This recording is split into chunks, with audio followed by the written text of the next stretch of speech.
السلام علیکم every one, welcome to ببلیوتھراپسٹ۔ امید ہے آپ سب پر خیریت ہوں گے۔ آپ کے لیے پیش خدمت ہے عنکبوت، محبت و معرفت سب کو نہیں ملتی، از قلم نور راجپوت، قسط نمبر 20، پارٹ 5۔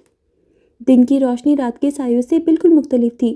لندن کی صبح شفاف اور روشن تھی، جس میں ایک نئی امید کی جھلک تھی۔ ایمبرلائٹ اسٹوڈیو کی چمکتی ہوئی شیشے کی عمارت میں داخل ہوتے ہوئے فجر اور ولی دونوں کے چہروں پر ایک پراعتماد سکون تھا۔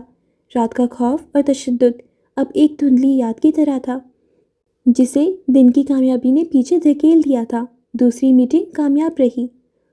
کانٹریکٹ ان کے سامنے میز پر رکھا تھا اور قلم کی ایک جنبش نے اسے ان کے حق میں کر دیا تھا۔ جب انہوں نے دستخط شدہ دستاویز کا تبادلہ کیا تو کمرے میں ایک پیشہ ورانہ خوشی کی لہر دوڑ گئی۔ اسٹوڈیو سے باہر نکل کر وہ ابھی اپنی گاڑی کی طرف بڑھ ہی رہے تھے کہ اس کا فون بج اٹھا۔ اسکرین پر چمکتا نام دیکھ کر اس کے لبوں پر ایک بے ساختہ مسکراہٹ آئی۔ ہیلو نساء، کیسی ہو؟ اس نے خوش دلی سے پوچھا، مگر دوسری طرف سے آنے والی آواز نے ایک لمحے میں اس کے چہرے سے سارے رنگ نچوڑ لیے۔ اس کی مسکراہٹ یکلخت غائب ہو گئی، آنکھیں پھیل گئیں۔ فجر جو چند قدم آگے نکل گئی تھی، اس کی بدلی ہوئی حالت دیکھ کر ٹھٹکی اور تیزی سے پلٹی۔ ولی کا چہرہ سفید پڑ چکا تھا، جیسے کسی نے اس کے وجود سے تمام زندگی کھینچ لی ہو۔ وہ فون کان سے لگائے ساکت کھڑا تھا، مگر اس کا پورا جسم لرز رہا تھا۔ کب؟ کیسے؟ ICU؟ اس کے منہ سے ٹوٹے پھوٹے الفاظ نکل رہے تھے۔ فون بند ہوا اور بے جان ہاتھ سے نیچے لٹک گیا۔ سب ٹھیک ہے؟ فجر نے اس کا بازو تھام کر جھنجھوڑا۔ اس نے خالی نظروں سے فجر کو دیکھا۔ اس کی آواز ایک زخمی سرگوشی کی طرح نکلی۔ نینی، انہیں ہارٹ اٹیک ہوا ہے، وہ ICU میں ہیں، حالت بہت نازک ہے۔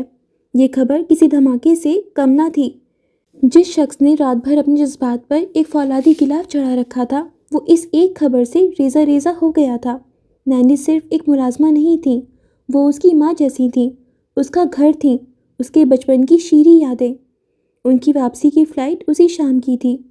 تم یہیں سے ایڈنبرگ چلے جاؤ، فجر نے مضطرب ہو کر کہا۔ میں پاکستان چلی جاؤں گی، تمہارا وہاں ہونا زیادہ ضروری ہے۔ جبکہ وہ گہری سوچ کا شکار نظر آ رہا تھا۔ وہ اسے اکیلے چھوڑ کر کبھی نہ جاتا، کسی صورت نہیں۔ میں کوئی حل نکالتا ہوں۔ وہ اس کے لیے اپنی سب سے بڑی پریشانی کو بھی پس پش ڈال رہا تھا۔ فجر نے خاموشی سے سر ہلا دیا۔ لاہور کی فلائٹ میں 8 گھنٹے کا سفر جیسے 8 صدیوں پر محیط تھا۔ وہ کھڑکی سے باہر خلا میں گھورتا رہا۔ اس کا جسم ساکت تھا، مگر اندر ایک طوفان برپا تھا۔ اس نے بڑی مشکل سے لاہور پہنچنے سے چند گھنٹے پہلے ہی ایڈنبرگ کی فلائٹ بک کر لی تھی۔ فجر خاموشی سے اس کی اذیت کو محسوس کر رہی تھی۔ وہ کچھ کہہ کر اس کا دکھ بانٹنا چاہتی تھی، مگر الفاظ اس کا ساتھ نہیں دے رہے تھے۔ اس نے ہمت کر کے اپنا ہاتھ اس کے ہاتھ پر رکھا۔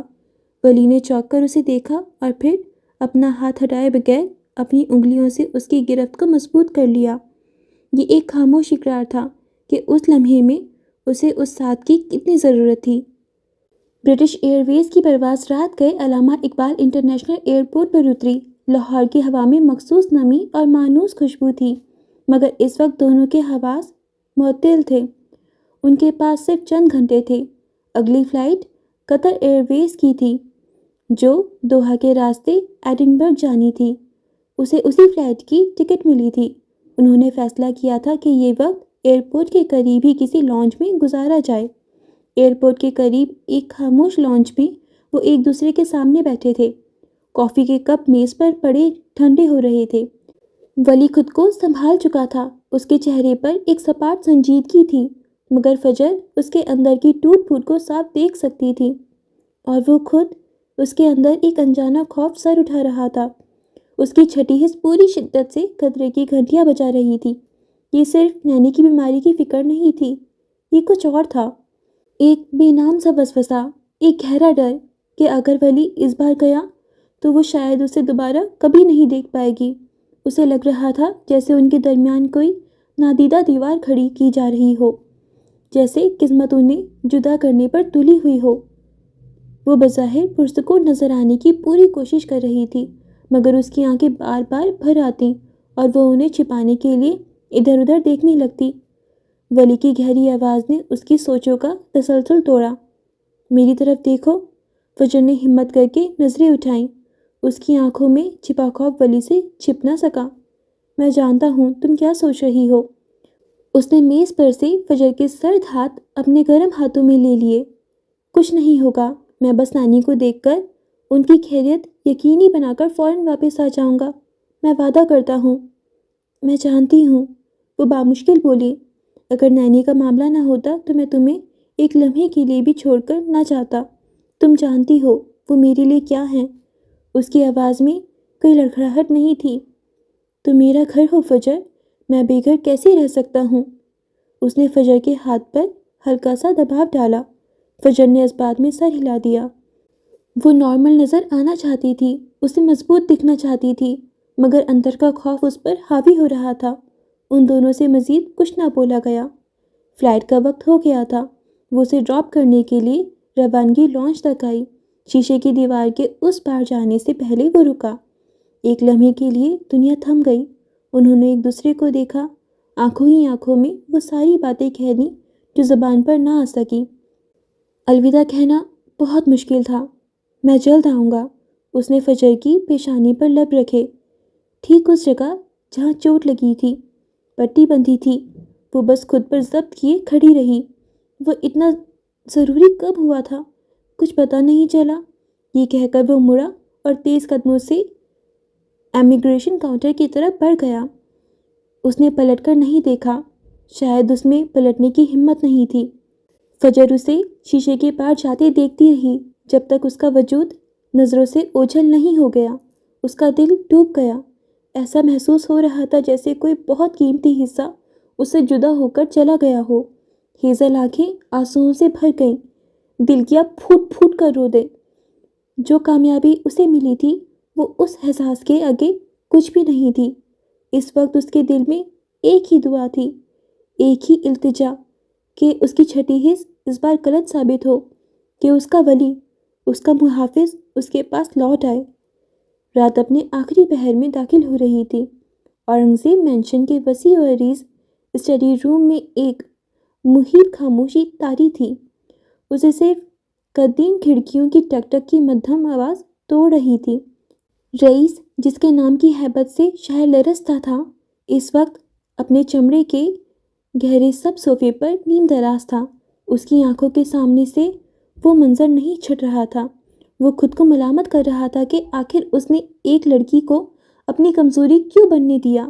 لڑکی بھی وہ جو دشمن تھی۔ اس کے چہرے پر پہلے سے ہی ذہنی کلفت کے آثار تھے، ایک بے چینی جو فجر اور ولی کے لندن جانے کے بعد سے اس کے وجود کا حصہ بن گئی تھی۔ تبھی ملازم نے جھجکتے ہوئے اطلاع دی کہ اس کے نام ایک پارسل آیا ہے۔ اس بے وقت پارسل نے اس کے ماتھے پر شکنوں کو مزید گہرا کر دیا۔ اس نے سپاٹ لہجے میں اسے اندر لانے کا حکم دیا۔ یہ ایک عام سا بھورے کاغذ میں لپٹا ڈبہ تھا جس پر کوئی نام یا پتہ درج نہیں تھا۔ ایک بے نام خطرہ اس کے دل میں سر اٹھانے لگا۔ اس نے دھیرے سے اسے کھولا۔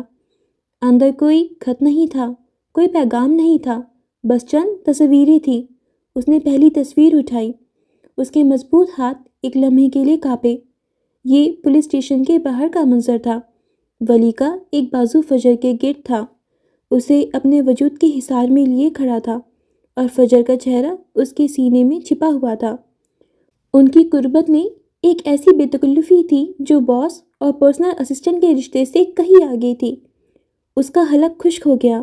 اس نے دوسری تصویر اٹھائی۔ یہ کسی ریستوران کی تھی۔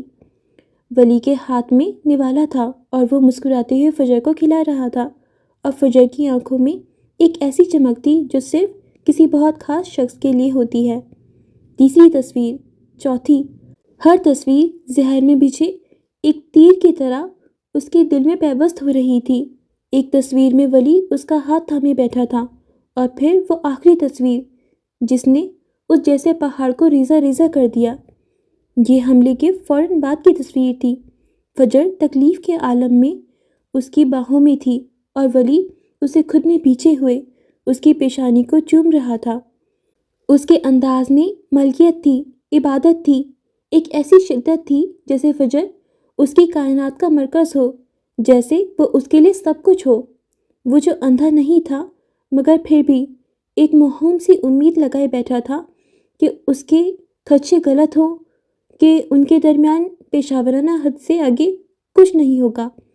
یہ تصویریں اس کے منہ پر ایک کرارا تماچا تھیں۔ یہ ثبوتوں کا ایک لشکار تھا جس نے اس کی آخری امید کو بھی کچل ڈالا تھا۔ وہ پھر سے دھوکہ کھا گیا تھا۔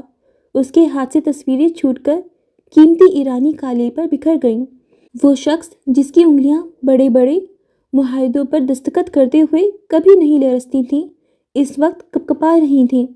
اس کی انگلیوں کے پور سفید پڑ چکے تھے۔ گلے میں اذیت کا ایک گولا اٹک گیا مگر زبان سے ایک لفظ نہ بولا۔ اسے ولی پر بھروسہ تھا، اپنی ذات سے بڑھ کر بھروسہ تھا۔ اسے یقین تھا کہ ولی اسے دھوکہ نہیں دے سکتا۔ اگر ان کے درمیان کچھ تھا تو وہ اسے خود بتاتا۔ وہ رئیس اورنگزیب کو دھوکہ کیسے دے سکتا تھا؟ اسے تو فجر کی حفاظت کے لیے بھیجا گیا تھا، اس کے دل پر پہرا بٹھانے کے لیے نہیں۔ مگر یہ سچائی اتنی بھیانک تھی کہ وہ اس وقت چیخ نہیں سکتا تھا، دنیا درہم برہم نہیں کر سکتا تھا۔ یہ رئیس اورنگزیب کی شان کے خلاف تھا۔ وہ اپنی شکست اور اپنے ٹوٹنے کا تماشا نہیں بنا سکتا تھا۔ اس نے بس اپنی گردن صوفے کی پشت پر گرا دی اور آنکھیں سختی سے میچ لی۔ اندر ایک طوفان تھا مگر باہر مکمل سکوت۔ وہ کیسے کسی اور کو الزام دیتا، کیسے ان پر دھوکے کا الزام لگاتا؟ اس کا اپنا دل تو خود اس سے دگا کر گیا تھا۔ جو جذبہ اس نے برسوں سے اپنے سینے میں دفن کر رکھا تھا، وہ ایک لڑکی کے لیے امڑ آیا تھا۔ جب وہ خود محبت کے آگے بھی بس ہو گیا تو کسی اور کو قصوروار کیسے ٹھہراتا؟ یہ احساس اسے اندر ہی اندر کھا رہا تھا۔ اس کی زبان اس کے اپنے دانتوں تلے دبی ہوئی تھی، ہونٹ آپس میں پیوست تھے، جیسے وہ ایک چیخ کو باہر آنے سے روک رہا ہو۔ تکلیف حد سے زیادہ تھی، سانس سینے میں اٹک رہی تھی، پھر بھی اس نے کوئی حرکت نہ کی۔ وہ طاقتور تھا اور طاقتور لوگ اپنی کمزوری نہیں دکھاتے۔ وہ اپنے مقام سے نہیں گرنا چاہتا تھا اور یہی ضبط، یہی انا اسے اندر سے توڑ رہی تھی۔ پھر ضبط کا آئینی حصار ٹوٹ گیا۔ ایک آنسو، صرف ایک، اس کی بند آنکھ کے گوشے سے پھسلا اور اس کی کنپٹی سے ہوتا ہوا صوفے کے گہرے سب چمڑے میں جذب ہو گیا۔ کسی نے نہیں دیکھا، کسی نے نہیں سنا۔ یہ ایک طاقتور آدمی کی خاموش شکست کا واحد گواہ تھا جو رات کی تاریکی اور تنہائی میں ہمیشہ کے لیے دفن ہو گیا۔ سورج کی پہلی کرنیں لاہور کے آسمان پر پوری طرح پھیل چکی تھیں۔ وہ گھر کے اندر داخل ہوئی۔ اس کی چال میں سفر کی تھکاوٹ تھی مگر اس سے کہیں زیادہ ایک گہری جذباتی ماندگی تھی۔ کامیابی کا تاج اس کے سر پر سجا تھا، ایک ایسا بین الاقوامی معاہدہ جس کا خواب اس نے ہمیشہ دیکھا تھا مگر اس کا پہلو خالی تھا۔ ولی کی غیر موجودگی ایک ایسی کھلا کی طرح تھی جسے دنیا کی کوئی کامیابی پور نہیں کر سکتی تھی۔ لانچ میں ہی اماں اور بانو اس کی منتظر تھیں۔ بانو کا چہرہ اسے دیکھ کر کھل اٹھا مگر اماں خلاف توقع خاموش تھیں، ان کے چہرے پر کوئی تاثر نہیں تھا۔ فجی باجی، آ گئیں آپ؟ کیسا رہا سفر؟ بانو لپک کر آگے بڑھی مگر اس کی نظر فجر کے ماتھے پر بندی پٹی اور چہرے پر موجود ہلکے خراشوں پر پڑی۔ ارے اللہ، یہ کیا ہوا؟ یہ چوٹ کیسی؟ بانو کے ناختم ہونے والے سوالات کا سلسلہ شروع ہو چکا تھا۔ فجر نے ایک تھکی ہوئی مسکراہٹ سے اسے ٹالنے کی کوشش کی۔ کچھ نہیں بانو، ایک چھوٹا سا ایکسیڈنٹ ہو گیا تھا، میں بالکل ٹھیک ہوں۔ وہ خوش نظر آنے کی سر توڑ کوشش کر رہی تھی، اپنی فتح کا احساس دلانا چاہتی تھی مگر اس کی بھیگی آنکھیں اس کی اداسی کی چگلی کھا رہی تھیں۔ وہ چیخ چیخ کر رونا چاہتی تھی، اس خلا کا ماتم کرنا چاہتی تھی جو ولی کی جانب سے پیدا ہوا تھا مگر وہ ہونٹ بھیجے کھڑی رہی۔ اماں اسے غور سے دیکھ رہی تھیں، ایک ایسی نظر سے جو اس کے وجود کے آر پار دیکھ رہی ہو مگر اس نظر میں ممتا کی گرم جوشی کے بجائے برفانی سرد مہری تھی۔ فجر نے پانی کے چند گھونٹ پیے اور وہیں صوفے پر نڈھال سی ہو کر بیٹھ گئی۔ اماں نے اس سے ایک بھی سوال نہیں پوچھا، نہ چوٹ کا، نہ سفر کا، نہ کامیابی کا۔ ان کی خاموشی کسی آنے والے طوفان کا پتہ دے رہی تھی۔ سامان اس کے کمرے میں پہنچا دیا گیا۔ وہ اب فون نکالے میسج ٹائپ کر رہی تھی۔ میں نے پروجیکٹ جیت لیا،